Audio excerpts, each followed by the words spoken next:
Hello, friends. Welcome back to the School of Self-Worth. I'm your host, Nicole Song. Today, I get to connect you with Faith Hunter, a powerful teacher and leader whom I met years ago at the White House Easter egg roll. And yes, we will talk more about what it was like to go to the White House Easter egg roll. I have followed Faith on social media ever since we were first connected. And not too long ago, she shared a vulnerable story about the end of a relationship. It got me to thinking about how relationships are such an important vehicle for transformation. So I asked Faith to come on and to share her story, which she did for the first time ever. She and I had such a fun, deep conversation about how essential it is to care for yourself during times of deep challenge. And she shares some really incredible wisdom and how she did exactly that when her relationship came to an end. Get ready for a tremendous amount of insight and so much power from this amazing woman. And if you're a high achieving career woman who wants the step by step to the secret language of intuition, DM me secret. I have got something for you. Okay, let's get into this beautiful conversation. Friends, I am so excited to have Faith Hunter here with us on the School of Self Worth. Faith, welcome. Thank you. Thank you. So good to see you, Nicole. You too. Oh my gosh. So Faith and I go way back. Like we were having to Mm. talk about the years the Obamas were in office because that is the time we knew each other. So Faith and I met. I mean, I'm pretty sure my first White House Easter egg roll was in 2013. So do you remember your first one? Because that's where we met, was at the White House Easter egg roll. Yeah, I think it was probably the year before, so maybe 2012. Yeah. Okay. Yeah, I did Yeah. almost all of them, so yeah. Which is incredible. And we had this just epic experience where we got to go to the White House lawn and teach yoga to kids. And there's like 30,000 people every time. I was trying to explain it to someone the other day, and they're like, how did 30,000 people do that? And I was like, well, there's 5 rounds, 2,000, like all these people. It's like you get a quick break. Okay, And now there's like everything's shut wave down. after wave of children and Yeah, fluffy dresses. Like it's yeah, really yeah, girls in yeah, fluffy yeah, dresses and boys in cute little suits and like the whole thing, yeah. and So much it's seersucker. I mean, like, my goodness. yeah, it's a lot of seersucker and like famous athletes and like just it was just this whole thing. So Movie stars. yeah, I know. Who's the most famous person you saw? I feel like I didn't Well, Will Smith. I say I And wasn't the there. year that, now I can't even think Willow was there whipping her head back and forth. Woo, yeah. I missed that. I definitely missed that. I'm so sad. I mean, although obviously the Obamas are like the very famous people who are there, but you didn't Absolutely. necessarily see them. So I know No. you got to meet Michelle the last year. Yeah, the last year. Yeah, yeah, yeah. Yeah.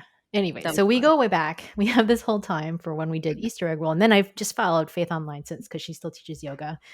And then Faith, you shared recently actually on your Instagram about an experience you had in a relationship.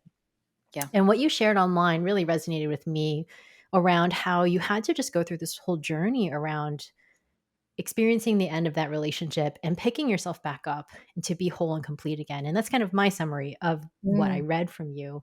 And it just pinged in me because I think at the time too, so those of you who listen to the podcast regularly know I had my dating coach on a few episodes back, and we were talking a lot about my own self-worth journey, going through divorce during COVID, during the pandemic, and then coming back out dating again. And I got married this year. And I just really felt like I Mm. wanted to have that conversation with you, Faith, because it's a conversation, like the dating world, especially when you've been through a few relationships, it can feel really hard after a while. You're like, Yeah. I just cannot do that again, or like I was talking with a friend the other day who told me when she got divorced at 35, she was like, wait, I'm not supposed to be single anymore. Like, Mm. this isn't supposed to happen to me. And like, I think that experience can happen for a lot of women.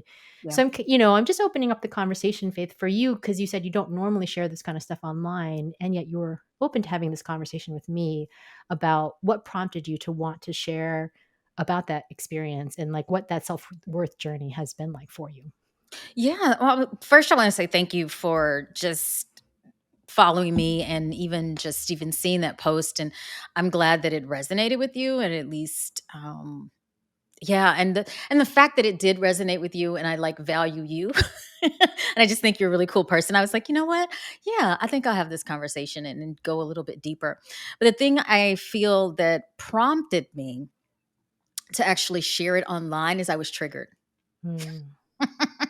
Because I had been really like over the past 10 months and before we even got on this call, I was sharing that I live in New Orleans. So I don't live in DC, where I previously was. And I've lived, actually, just a little backstory, I've lived in DC and New York for almost over half of my life. Right. And so being picking myself up like my entire life and relocating, not to New Orleans. I actually relocated to where my ex was living. And so I relocated to North Carolina because I was in my head, it's like in my head, in my heart was like, okay, this is someone I am going to be with for the rest of my life. Like I really felt that. I mean, that's the only reason why I picked up and moved. I'd never done that for anyone else. And so going through that whole experience and then picking myself up out of that experience, or taking myself out of that experience and relocating to New Orleans, I'd spent months just kind of going through my own thing and dealing with my own pain and dealing with going to therapy and spiritual therapy and doing all the practices that you and I know how to do in order to somewhat sustain ourselves. But then one day I was triggered by a text message that I received from my ex, and I was like, "Ooh, block." Because I'm like, I can't do this. I can't do Mhm. this. Like the audacity. Um, and so in that moment, I was like, I don't want to be one of those people on social media that like shares everything and like all these weird things. But then I was like, part of it is like I am one of those teachers that is somewhat vulnerable, and my whole existence is helping people move through things. And I'm like, if I'm not transparent in this moment, then I feel like I would be hiding Mm. such a huge aspect of who I am and what I share and put out in the world. Like, it's like if I'm talking about self-love, self-care, self-worth, and saying like here are all the tools that I've been using, but then I'm not saying, "Oh, by the way, I've been dealing with something for 10 months or longer." I mean, it would just seem so hypocritical. And so after that little trigger, I was like, all right, I have to like let this go. And it really was powerful because it freed me a little bit more from the situation. Mm. Yeah, thank you so much for sharing that. I feel Yeah. like for people, who have a public presence in some form, it is a challenge because, you want to have your life be private and you also want to be honest and transparent and vulnerable about when things are hard or when things are challenging for you. And so I Yeah. appreciate that you were like, okay, like it's time to say something and you don't have to say too much or go into it into so much detail, but at least let Hmm. people know that you are moving through something. Yeah. Yeah. Yeah. And it's really interesting because I feel like even just me saying that, there were times where, because I do have like an online platform, and I'm like, during a certain period, I just didn't have the energy to create content. Mm. And so I'm like, I felt like they also needed that explanation because I never really gave it to them, why things kind of like slowed down on my part. Yeah. Yeah, I totally get that. I think sometimes, especially with, and this is, I think, the challenge sometimes for anybody who has a public presence. It's like, how do you manage when you are personally going through something and then sharing it when you're ready or at a time that feels correct Mhm. versus, when you have to actually just move through it. Like I was separated right before the pandemic Oh, and wow. I didn't share about it online at all. Like I actually didn't share about it until a year later when it was really clear we were like on the path to divorce. Like we hadn't filed yet, but we were pretty close to it. And we had been going through mediation and all these other pieces, but I remember at that time I was like, "Well, I don't wanna be somebody who dumps all my crap all over the internet because just for personal reasons." Like, I just was like, Mhm. "I'm not willing to do that," and this is something that's so big for my life that and there were kids, my stepkids were involved, like, there's all this stuff going on, and so I Yep. was like, "I'm just not gonna do that," and I wanna be very honorable, like, around our relationship and what it meant to me, and at the same time, it was huge. It's like a huge thing, right? Getting married or being in a relationship is generally Yeah. becomes public in some form at some Mhm. time. And so I'm curious for you too, like there's that piece of it. So thank you for sharing that. And then I'm curious for you around the journey then of that recovery and the self-worth. And I don't know if you're dating again, but like that journey of like coming back from a relationship that you thought was going to be the one that you'd stay in, be committed in for the rest of your life, and what that practice of self-love for yourself has looked like? Yeah, well, I'm how do I put it? I'm not seeing anyone special. I'll get that out of the way first. I did decide to start going on dates over the summer. So the breakdown of my relationship actually started a little bit over a year ago. So kind of like you, I almost waited an entire year before I shared. People knew that I had relocated to New Orleans, but I mean, people don't. A lot of my personal life really wasn't sitting all over the internet, so they didn't really know why I was moving to New Orleans. So once I moved here, there were a couple of pieces that really assisted me in just rebuilding my self-worth because it was kind of trampled on. I don't want to say it was destroyed, but it was definitely, I mean, I definitely took a nice little hit there. My having my family here because I'm from Louisiana. So being around my relatives, but very specifically my female cousins and one cousin, I mean, bless her heart and her soul, she held space for me for almost 3 weeks because I had to live in her house after moving because I didn't have any furniture for my apartment because it was just in holding somewhere. Because I moved like right in the middle of Christmas, and so there were lots of delays in deliveries. And so I'm in her house. She just like held just beautiful space and just would sit on the sofa and we would talk and eat and have wine and watch, all these weird TV shows. And she just never complained, and she would always just ask me what I wanted to do today. And so that was always a blessing. The other things that I feel like were instrumental kind of once I moved into my home where I am now is that I had to establish a brand new routine. And so I was like, okay, I have to establish a brand new routine. Let me try a couple of things out. So my entire spiritual practice and routine is totally different than what I did in DC.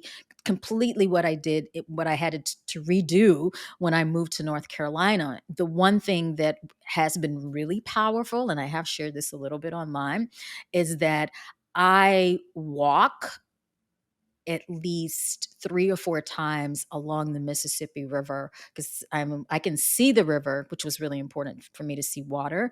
So I can see the river from my apartment, but then I walk through the French Quarter and walk along the river at least 3 times a week, at a minimum 3 times a week. And that has been extremely healing for me because it's just being outside, of course, but having the water and then when I see the water, I'm always reminded of my intentions. And if I am struggling with something, I'm like, I'm leaving it here. I'm not taking it home. And so I've been very intentional about ensuring that my home life is a safe, comfortable, loving, and nurturing space.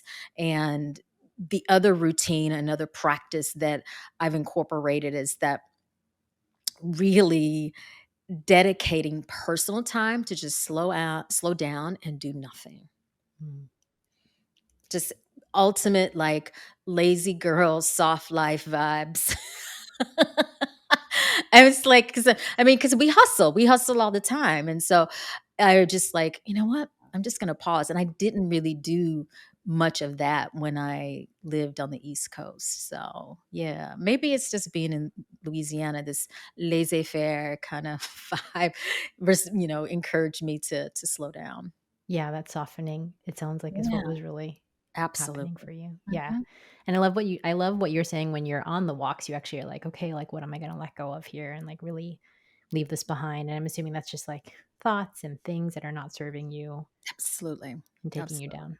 Yeah, Yeah. yeah, and my walks are very intentional, so I don't really they're not on my calendar, so I don't schedule them. I just go when I'm like, "Oh, the weather feels nice. Oh, this is the perfect day to go." And Sundays turn out to be some of the best days because I'm usually not that busy, but when I take them in the middle of the week, I feel like they are extremely healing because I'm stepping away from the work life and just giving myself time, again, like you said, to soften.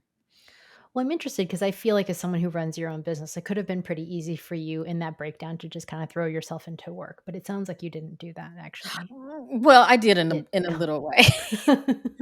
Yeah. I mean, I'm a Virgo mixed with Capricorn. I mean, I can't help myself.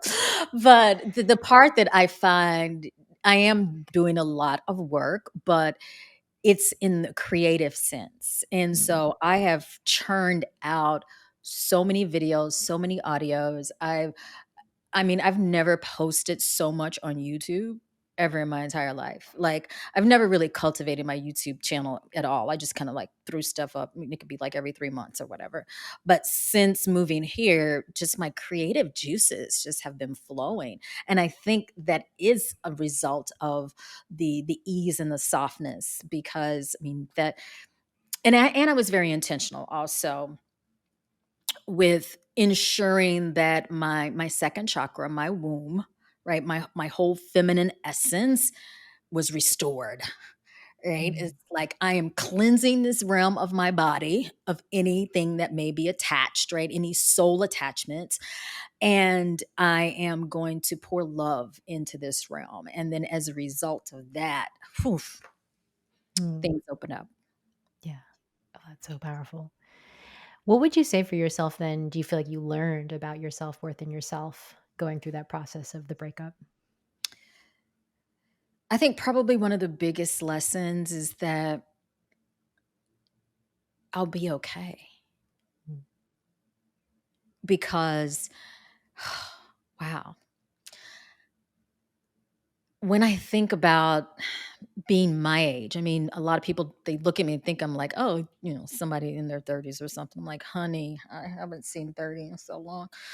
Uh, I mean, I was like, at the time I was 52. And so thinking, oh my God, I am 52. Oh my God, I'm starting this all over again. And I'm like, in my head, I'm like, I am an old lady. I can't be doing this. This is too painful. Right. But then I'm like, you'll get through this. You will survive and you will be okay. And you'll love again. I think that is the other piece mm. around the being okay is that yeah, I'll love again. My heart's not broken. It's still open. It just needs to heal a little bit. Totally. That's something I often thought about when I was going through the split too. It's like I'll love again, and not only will I love again, but then getting to open up into like it actually can be better. Because it's hard, Mm, when you're with somebody you really loved, you're like, "Well, I thought that that was what it was like to love that yeah. deeply." And then to remember and to reclaim for yourself, like not only can you love again, because obviously the heart is so infinite. I was walking with my dog the other day and I was thinking, I was like, she has like such infinite love capacity. Like she loves everybody. Like she doesn't care what you do, like she always has more space for more. Like my dog is just a really good reminder of that because it's Yeah. true for all of us. Like we have always space for more, but what shuts us down are these old experiences that make us feel like Mm, we don't, like, oh, like it's broken or it's not going to heal or I'm done because I can't take it anymore yeah. versus the idea that actually, and some of my teachers, we talk about this a lot, like your heart, when it breaks, it actually cracks open and it's bigger and it has more capacity actually for love after that. But in the real world experience, it can be pretty hard to remember that. You're like, Right. what? That was awful. Like, what do you mean there's room for more? But that is something I had to really come around to, that you can have more expansive love even after, and especially after heartbreak. Yeah. Absolutely. Yeah. Well, I'm curious for you because I would love to hear a little bit more about even just like your own story of the self worth journey previous to this, because that's obviously just Mhm. one very small chunk of Faith's life. Like, could you tell us a little bit more about just how that even began for you? Because I'm assuming, like most of us, you may not have grown up with lots of self worth practices, or maybe you did. Maybe you're like an outlier where that Yeah. is what happened. No, I think probably the only like major self-worth practice that, and I don't even think I call it a practice, but I think it was this level of reassurance is that I had definitely an extremely, extremely supportive dad. And I feel like he was always like pumping my head up. Like, especially in those moments where I'm like, "Oh my god, I just slammed my entire face into, the floor in gymnastics class." He's like, "It's gonna be okay. You've got this," whatever. And so having him around was always like this sweet reminder. And I'm interesting. I was telling my brother this maybe like a week or two ago. I was just like, we love our mom to death, but there was just something special about my dad. I mean, my dad's no longer with us, but it's something special about him and the way that he would communicate to us, and the way he would, for me, definitely inspire me to take the next step and be brave. And I think that having that level of confidence really aided me in taking chances. And I remember growing up in a really small town in Louisiana, in the middle of the country, and saying, you know what? I want to move to New York. I want to move to DC. I want to live in a totally different place. And my mom was like freaked out. My dad was like, oh no, she can do it. This is what she's supposed to do, right? She's supposed to go and live her life. And I was like, yeah, that's right. And so that was, I say, is probably the first. However, over time, like once I became a yoga teacher, I had to develop self-worth practices. And those were actually, unfortunately, fortunately, however you want to see it, as a result of being in a marriage. I mean, I was married at a really young age, and my partner ended the marriage. He wanted a divorce, and we weren't together that long. The running joke is that we were only married a year, but I'm like, no, technically it was 2 years. But going through that, I was just like in ultimate shock. Right. And fortunately, I was deep in my yoga practice. I hadn't done yoga teacher training at all, but I never really moved through any of those feelings fully until I started my yoga teacher training journey. And then once I started that, everything that I was feeling in that moment as a young 20-year-old started to bubble up. And I'm like, oh my God, I have spent almost 6 or 7 years suppressing all of those feelings. I need to do something about it. And as a result, I ended up going to therapy, diving into that a lot more, and connecting with so many amazing teachers and guides that just share with me different ways to support myself. And, one of my teachers always reminded me, it's like, you can't show up to the front of this room to share these practices if you aren't fully immersed in these practices. And I was like, and she's like, that goes way more than, of course, I'm still a young teacher, it goes way more and it's deeper than the asana, of course. It's your heart and your spirit. Are you keeping that whole? And I was like, that's powerful. And Mhm. so from there, I just started to craft my own way of moving through challenges and pulling together all the different tools that I needed. And, because I am a teacher and a guide, I had certain things in my toolbox. And so I'm like, oh, when I'm feeling this way, this tool works. When I'm feeling this way, this tool works. What do I need to sustain myself? So it's not even just about something challenging is happening, but also in those moments, like kind of where I'm sitting now, it's like, yeah, I'm feeling so much better, but I also have to continue to cultivate those feelings. I have to also maintain that foundation that I've created. And so, really relying on a variety of tools, but it definitely it's kind of kick started my self-worth, self-love journey when I was in teacher training because I had things bubbling up. Yeah, I always think about self-worth practices during the study times are for when the hard times come because you need them in place before. Like people are like, "Oh, I just like now I'm falling apart, now I'm going to start it." And I'm like, "This is actually I mean, you can. Of course you can start it at any time, but if you can really do it when actually things are good, you'll be in a much better Mhm. position when things are tough Yeah, yeah, because tough always happens." yeah. And it's really interesting. I'm just friends of friends, like since I've moved here, and people that have known me over the years are just not my close friends. They're close friends to my relatives. And they're like, oh my God, how are you doing? How are you feeling? And I'm like, oh, I have my days. It's like, but Mhm. in most days, I'm pretty good. And they're like, but how? And I'm like, because I've already had these practices. Mhm. Like my foundation was whole. It wasn't completely devastated and destroyed.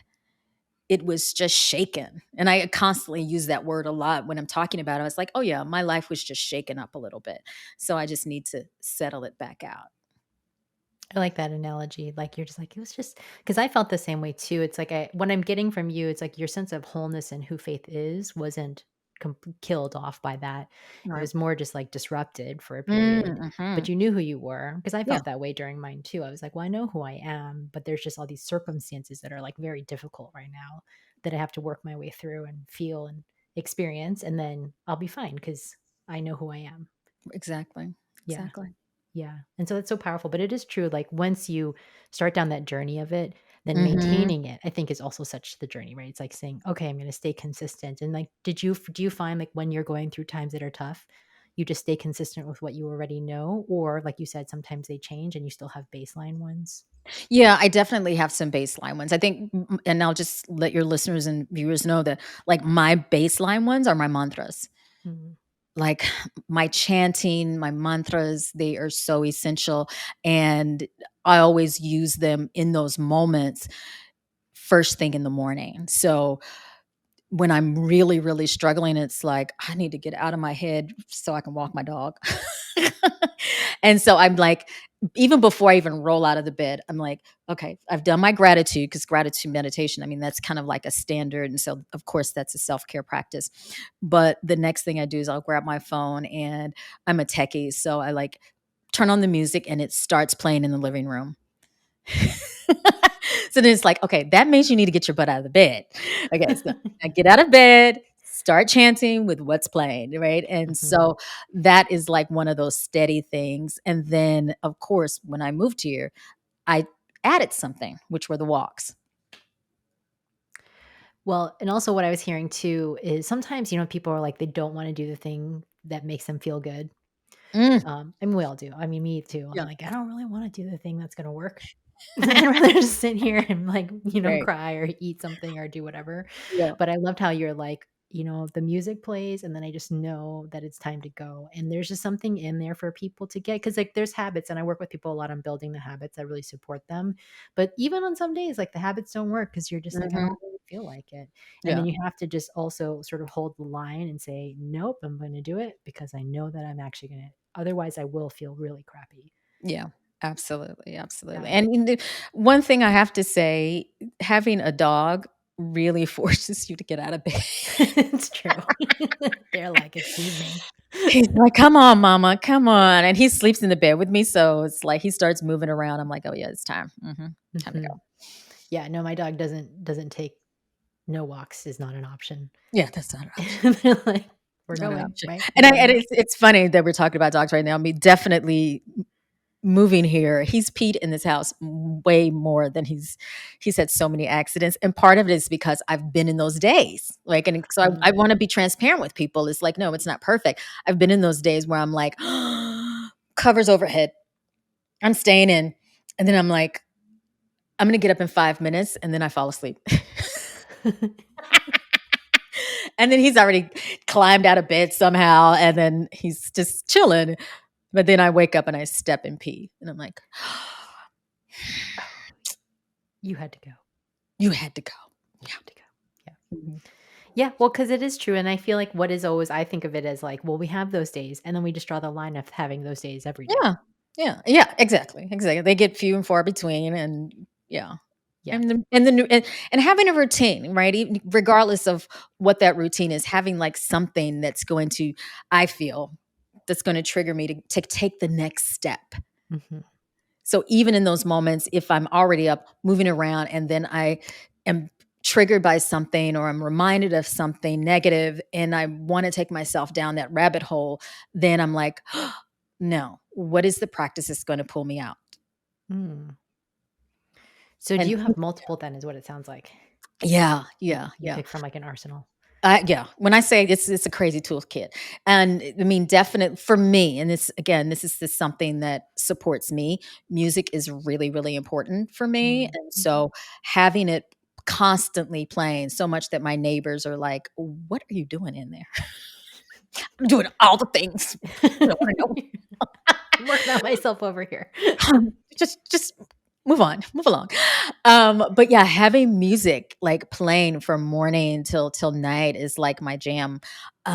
So even in those moments where I'm struggling, sometimes I'm like, okay, I can't do the mantras right now.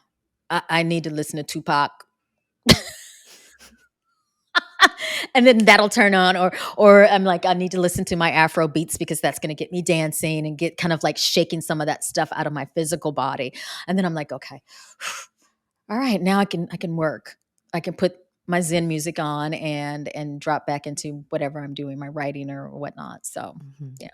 Yeah, I love that. Well, one of my teachers always says that one of the 4 forms of prayer is music. Mm, And so I always think of it that way too. And it's something I think sometimes that people don't do very much. And like we often like to hear from people what their tips are. And I'm actually already just getting it's like incorporating music into your self care, like incorporating music, and whether it's moving to music or just listening to it, but actually helping you, like it shifts your mind really, to listen to it. yeah, Yeah. absolutely. Yeah. So powerful. Well, Faith, I love your story. I love what you're sharing with us and everything that you're bringing. And so I'm curious. Let me listen for the next thing. The one I feel like there's one last thing I'd love to hear from you around this. Like on those days, so you have all these practices and all those things, like what would you say in terms of like what's next for you? Like what does it feel like what's possible for you after all this healing and wholeness in your life? Like what do you see next for yourself? Yeah, I mean, kind of what I don't want to say I'm projecting, but what I am keeping myself open for, because I do love being in partnership with someone and I enjoy really creating a safe, loving environment for someone. So I'm keeping my heart open. Mhm. And kind of like you said earlier, where you're like, I've learned from that situation and my heart is bigger, yes, but also I've learned so much. So now, as I step forward and I move into a new relationship, I know, as a matter of fact, I am going to be better, like a better human being, period. And I am going to not only be able to support, love, care for, communicate more effectively with my partner, but also that deep, intimate relationship I have with myself will be even better and even more refined and more aligned with who I am. And so it's almost like these moments have allowed me to become even better person. And it's funny because I have friends that haven't seen me in a while, so they only see me on social media, and they're like, "Oh my god, Faith, you sound and look amazing." I'm like, "You know what? You're right," because it's almost like, and I hate to say it like that, but it's almost like there was this layer of me that needed to be shed. Hmm. And as a woman, it has given me, especially like as a woman of color, and I don't know if you feel like that sometimes, it's like it's given me even more power to step into that. Yeah. That's so beautiful and profound, really. Yeah. Well, isn't that always it? It's not like there's anything to change, there is only more to reveal. Yes, yes. Ooh, that gave me shivers. More to be revealed. Well, I love that you shared this journey with us because I am really excited to see where it goes. And I'm excited for you. I think that's to me always the thing too. It's like we reveal more of ourselves, and then there's so much more possibility for people to see you Yeah. in a totally different way. So I'm so excited for you. Oh, thank you, thank you, and congratulations, I didn't get a chance to say that. Oh, thank you. Yeah, but that's what's powerful, possible, right? Like I was like, well, I want to be married and I want a partner, and Mhm. and you get to have all of those things and to have the kind of partnership. Like we do a relationship contract check in every quarter, and we just did ours. Ooh. Yeah, and it was so great. Like it was so connected and simple, and like we just kind of it was like a touch up, like let's just touch up how Mm. we're feeling because we got married in April, and we Oh, just so checked it's in on a really couple of new, things. it's really new. Yeah. Yeah, it's Oh, really that's new. beautiful. Yeah. Yeah. And still we were like, but that's what we're committed to is like keeping the relationship in a good place requires us actually really checking in with each other. So we Mm. did. And so we had, we did the whole thing, even though some of it's repetitious for us. Still, we're like, okay, yeah, like let's just go over everything. And I'm like, well, I'm feeling this way. And he told me a little bit about how he was feeling. And I was just like, okay, great. And like the whole point is connection Yeah. and commitment. And that was really, and we did it. And so I was like, oh, like look at us. We did it in half an hour. It used to take like 3 hours, love right? it. And it was like Love 30 it. minutes and we can just get really reconnected into relationships. So, I love it. Mm. but I learned that from, a really difficult situation Yeah. opened me to that. Yeah. Mm. Well, are you ready for our rapid fire questions? Yes, let's go. Woo. Okay, let's do it. All right. What was the last thing you watched on TV? Changeling. I don't know what that is. It's this spooky movie. Yeah. Oh, well, tis the season. Yes. Yes. Yes. Yes. Yes. I've been watching every episode, so it's like every week I'm like, oh, next episode. Oh my gosh. Yeah, I can't do scary things. So Yeah. bravo to you on that. Awesome. Okay, well, what's on your nightstand? Oh. Well, typically there's a glass of water, but I already drank it this morning, so it's gone. Um, let's see, my journal, a rose quartz, and my watch slash phone charger. They're like combined. Mm-hmm. Yeah. Amazing. Awesome. When was the last time you tried something new and what was it? When's the last time I tried something new? Oh my. That's a now I'm thinking I've tried new things here, but I think everything is related to food. That's okay. I love food, so please. Yeah, there's always I'm always trying new restaurants. So it's I mean, it's New Orleans. There's some good food there. It's some good food. It's some good food. But the best place that I've tried lately is this place called Rosalita's. And oh my God, the tacos, oh, amazing.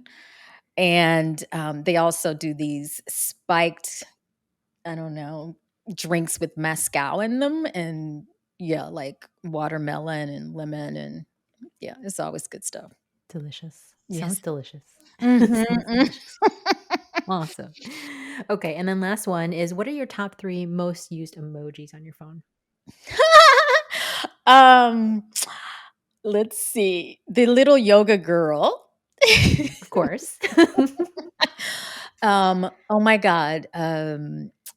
Flowers, like some form of a flower, but I think usually the sunflower is probably Mm, the most one. I mean, it's funny because that's what I have on my altar right now as I look to the right. So they're over there. And then either like one of those little sparkly star things. Yeah. I love the sparkly stars. I'm a big fan of the sparkly stars Yeah. too. Yeah. Love those. Awesome. Well, Faith, it was so fun to reconnect with you this way. And how can people find out more about you and what you're up Yeah. to? Yeah. So the best place to go and grab everything and connect all the things is at faithhunter.com. And all the links are there and all the things that I'm up to and social media platforms and whatnot. Awesome. And then on Instagram, that's that like your main platform for social media?